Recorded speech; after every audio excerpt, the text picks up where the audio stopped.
मुआबेन सब पैसा जाटो बुढीलाई पठाउन जान्दैन अब हाम्रो भाइको ब्लगमा सबैजनाले लाइक शेयर कमेन्ट गरिदिनु होला।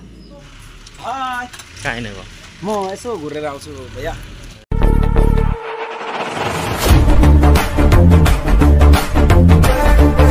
हेलो नमस्ते सबैजनालाई वेलकम ब्याक वान सेकेन्ड गाउँले भाइको ब्लगमा हजुरहरूलाई स्वागत छ। अहिले चाहिँ म काममा जाँदैछु साथीहरू। सो देख्न सक्नुहुन्छ रोड पनि एकदम नयाँ नयाँ बनेको रोड हो, त्यही भएर पुरा एकदम फुल स्पिडमा छु म चाहिँ होइन। र यहाँदेखि चाहिँ अब आइपुग्नु लागे र उहाँ गएर देखाउने छु हजुरहरूलाई होइन आजको काम के हुनेछ मेरो चाहिँ। हाम्रो चाहिँ हेरेर कस्तो लाग्छ लाइक कमेन्ट सेयर अनि सब्सक्राइब गर्न नभुल्नु होला। सो वहीँ गएर भेट्ने छु हजुरहरूसँग है त। मेरो एन्ट्री भइसकेको छ अहिले चाहिँ होइन। यताबाट दुईजना मिस्त्री लागिरहेछ, यता हाम्रो भाइ यता हाम्रो काका मेन मिस्त्री है त। हल्का देखाइदिएको अगाडि अगाडि के हुन्छ हजुरहरूलाई सब देखाउने छु। मैले चाहिँ आएर यो 3टा काठ ल्याएँ टक्कसँगले लाएँ होइन। आस्ते आस्तेले चलिरहेछ काम चाहिँ, माथिको काम चलिरहेछ। यता मिस्त्री दुईजना, 4जना मिस्त्रीमा यता एकजना उता एकजना उतापट्टि छ र एकजना चाहिँ छैन। कहाँ गयो काका? काका कहाँ गयो? काका गयो साइकलमा। रोडको छेउमै छ घर चाहिँ होइन। ओइ निस, म चाहिँ टिना ल्याउनु जानुपर्ने बेला भयो अहिले चाहिँ। सो लोडिङ सोडिङ गरेर टिना पनि लिएर आइँदैछ साथीहरू। रस्ताको हालत हेर्नुहोस् त, एकदम गाडी रोकिँदै चलिरहेछ, गड्डा र गोड्डी एकदम खराब छ। ल त साथीहरू अब चाहिँ आइपुग्नु लाग्यो। यो चाहिँ हाम्रो हाटीडन्डीको एलपी स्कुल साथै क्लब घर पनि सँगसँगै छ। र यो जग्गामा चाहिँ मणिकुमार सुब्बाज्यूको चाहिँ मूर्ति बन्ने कुरो थियो, हल्का पोस्टहरू पनि उठाउनु भएको थियो, तर यहाँको अङ्गठनहरूले विरोध गरेर भत्काइदिइसकेको छ। बहुत दुःख लाग्दो कुरो साथीहरू। ल हिँडेन जल्दी, फेरि यताबाट खायो त।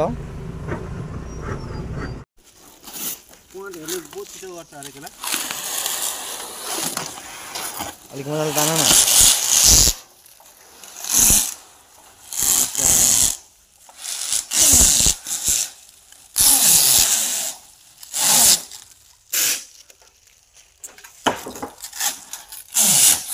बुदिनको दोकान त नानीलाई कपडा किन्नु पर्यो। मुआबेन सब पैसा जाटो बुढीलाई पठाउन जान्दैन अब।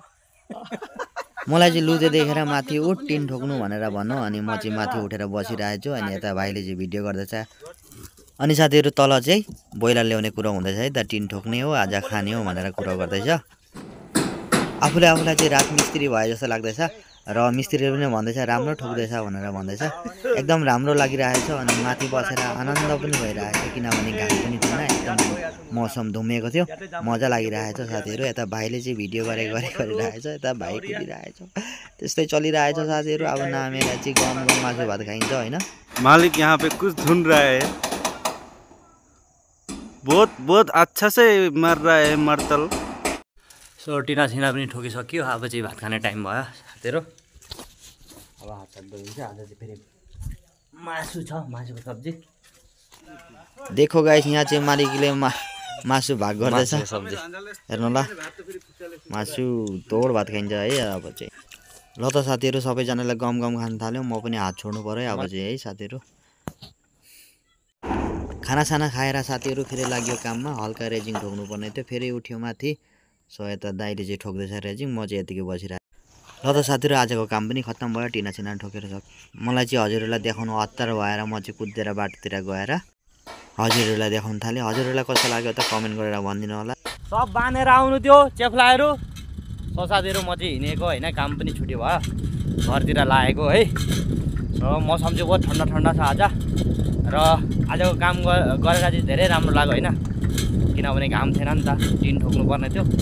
एकदम शीतल हुनाले सजिलोसँगले ठोक्यो टिन पनि। सो अहिले चाहिँ म घर जाँदैछु। कता हिँड्नुभयो आउँदा रात पनि पर्नु लाग्यो। अनि यो चाहिँ हाम्रो गाउँको एलपी स्कुल हो। सो साथीहरू अब चाहिँ यहाँदेखि हाम्रो नजिकै छ घर पनि होइन। सो आइपुग्नु लाग्यो अब घर पनि। अब चाहिँ पुग्नु लाग्यो है घर साथीहरू होइन। पानी पनि हल्का पर्न थाल्यो। अब चाहिँ पुग्नु पनि लाग्यो घर होइन। नानीलाई मिठा लगिदिउँ भनेर दोकान पनि पस्यो। यो चाहिँ हाम्रै गाउँको दोकान हो। अरे एउटा देऊ न।